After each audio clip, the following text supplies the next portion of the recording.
Hello friends, welcome to Jo's Tamil health and beauty. இன்னைக்கு நம்ம அதிகப்படியான முடி உதிர்வை நிறுத்தி முடியை நல்ல வேகமாகவும் அடர்த்தியாகவும் கருங்கருன்னு வளர வைக்கக்கூடிய ஒரு அருமையான இயற்கையான சீயக்காய் பொடி வீட்டிலே எப்படி ரொம்ப சிம்பிளாக தயாரிக்கலாம்னு தான் பார்க்க போகிறோம். அது மட்டும் இல்லாமல் இளநரையை தடுக்கக்கூடிய சீயக்காய் பொடி எப்படி தயாரிக்கலாம்னு இந்த வீடியோட கடைசியில் நான் சொல்கிறேன். அதுக்கு நான் இன்றைக்கி 100 கிராம் அளவுக்கு சீயக்காய் தான் இன்றைக்கி எடுத்திருக்கேன். உங்களுக்கு அதிகமான அளவில், அதாவது 1 கிலோ அளவில் நீங்கள் பயன்படுத்தணும் விருப்பப்பட்டீங்க அப்படின்னா அதனுடைய அளவுகள் வந்து இந்த வீடியோ சைடில் ஓடிட்டு இருக்கு, நீங்கள் அதை செக் பண்ணிக்கோங்க. அதுக்கு அடுத்ததாக துளசி இலைகள் எடுத்திருக்கேன். ஒரு 10 கிராம் அளவுக்கு, ஒரு 20 இலை கிட்ட வரும். அடுத்ததாக ஓர் இதழ் சிவப்பு கலர் செம்பருத்தி, அடுக்கு செம்பருத்தியில் ஓர் இதழ் கொண்டு 5 இதழ்கள் சுற்றி இருக்கும். அதனுடைய செம்பருத்தி வந்து ஒரு 10 பூ எடுத்திருக்கேன். அதுக்கப்புறம் அதனுடைய இலைகளே வந்து ஒரு 10 இலைகிட்ட எடுத்திருக்கேன். அதாவது செம்பருத்தி பூ, அதனுடைய இலை, துளசி மட்டும் 3 நாள் வீட்டிலே நிழல்ல உலர்த்தி காய வச்சுருக்கேன். அதனால தான் அதனுடைய கலர் வந்து உங்களுக்கு சேஞ்சஸ் ஆகாமல் இருக்குது. அதுக்கு அடுத்ததாக இது பேர் வந்து பூலாங்கிழங்கு, நாட்டு மருந்து கடைகளில் கிடைக்கும். இது வந்து நேச்சுரலாகவே நல்ல ஒரு நுரைப்புத்தன்மை கொடுக்கும். அது மட்டும் இல்லாமல் முடி நல்ல ஒரு பளபளப்பாக வச்சுக்கிறதுக்கு, ஷைனிங்காக வச்சுக்கிறதுக்கு ஹெல்ப் பண்ணுது. அதுக்கு அடுத்ததாக இது வந்து பூந்திக்கொட்டை. பூந்திக்கொட்டை வந்து இந்த மாதிரி முழுசாக இருக்கும்.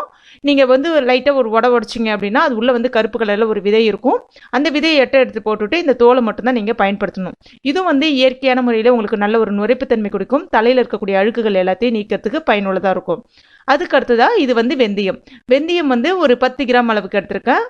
அதுக்கு அடுத்ததாக பச்சை பயிர் வந்து ஒரு 10 கிராம் அளவுக்கு எடுத்திருக்கேன். இந்த செம்பருத்தி பூ, அந்த இலை, அதுக்கப்புறம் துளசி, இது மூணுத்தையும் தவிர்த்துட்டு மற்றது எல்லாத்தையுமே நான் வந்து வெயிலில் நல்லா காய வச்சு ஒரு 4 மணி நேரம் நல்லா காய வச்சுருக்கேன். அப்போ தான் நல்லா மொறுமொறுன்னு இருக்கும்.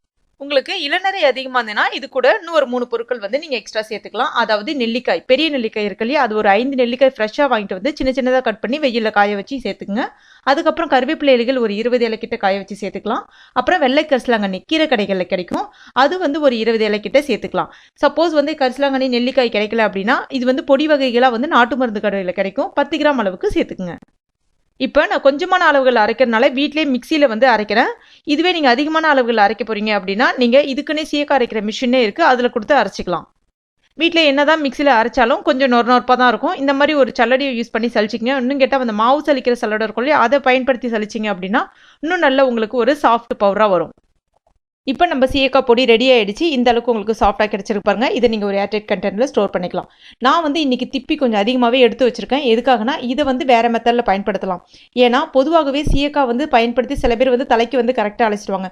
சில பேருக்கு என்ன தான் சீயக்காய் போட்டு குளித்தாலும் பார்த்தீங்கன்னா தலையில் வந்து அங்கங்கே திரியாக இருக்கும்.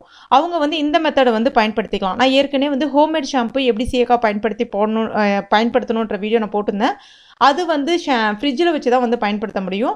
இது வந்து உங்களுக்கு ஃப்ரிட்ஜில் வச்சு பயன்படுத்த வேண்டாம். அதாவது இந்த பொருட்கள் எல்லாத்தையுமே நீங்கள் இந்த மாதிரி கொரகொரப்பாக அரைச்சி எடுத்துக்கங்க. மிக்சியில் போட்டுட்டு ஒரு ஏர்டைட் கண்டெய்னரில் ஸ்டோர் பண்ணிக்கலாம். தேவைக்கேற்ப எடுத்து, அதாவது நீங்கள் தலைக்கு நாளைக்கு வாஷ் பண்ண போகிறீங்க அப்படின்னா இன்றைக்கி நைட்டு, நாளைக்கு தலை குளிக்க போகிறீங்கன்னா இன்றைக்கி வந்து நைட்டு வந்து ஒரு 8 மணி போல் ஒரு 3 டீஸ்பூன் அளவுக்கு இந்த பவுடரை வந்து சேர்த்துங்க. அதாவது உங்கள் தலைமுடிக்கு ஏற்ற அளவுக்கு. அதுக்கப்புறம் ஒரு 1/2 கிளாஸ் அளவுக்கு தண்ணி சேர்த்துங்க. இதை இப்போ நம்ம ஊற வச்சிடணும். ஊற வச்சுட்டு நல்லா மறுநாள் காலையில் நல்லா ஊறி இருக்கும். உங்களுக்கு கையால் நல்லா போட்டு 2 தடவை கசக்கிட்டீங்க அப்படின்னா அதுலேருந்து நுரை கிளம்ப ஆரம்பிக்கும். இப்போ இதை வடிகட்டிட்டு நீங்கள் அந்த தண்ணியை மட்டுமே நீங்கள் தலைக்கு தேய்ச்சி குளிச்சுட்டு வந்துடலாம். நல்ல ஒரு நுரை கிளம்பும். அதாவது ஷாம்பு போலே நல்லா நுரைக்க ஆரம்பிக்கும். தலையில் இருக்கக்கூடிய அழுகுகள் எல்லாம் போயிட்டு தலைமுடி நல்லா ஷைனிங்காக அழகாக இருக்கும். அந்த மாதிரி நீங்கள் தேவைக்கேற்ப இந்த பவுடரை எடுத்து நீங்கள் பயன்படுத்திக்கணும். பொதுவாகவே எல்லா ஊர்களையுமே வந்து அந்த சீயக்காய் மில் இருக்காது. அவங்களாம் கூட சீயக்காய் பயன்படுத்த முடியாதவங்க இந்த மெத்தடை வந்து பயன்படுத்திக்கலாம்.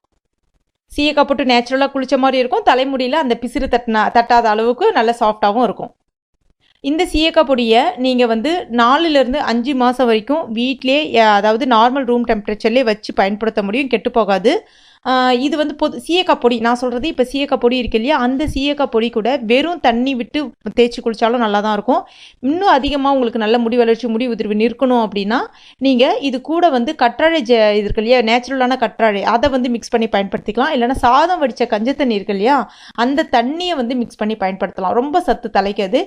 என்ன ஃப்ரெண்ட்ஸ், நான் சொன்ன டிப்ஸ் வந்து உங்களுக்கு பயனுள்ளதாக இருக்கும் நம்புறேன். பயனுள்ளதாக இருந்துச்சுன்னா மறக்காமல் இந்த வீடியோவை லைக் பண்ணுங்கள், ஷேர் பண்ணுங்கள், கமெண்ட் பண்ணுங்கள். மேலும் இது போன்ற தகவலுக்கு நம்ம சேனலை மறக்காமல் சப்ஸ்கிரைப் பண்ணுங்கள். தேங்க்யூ.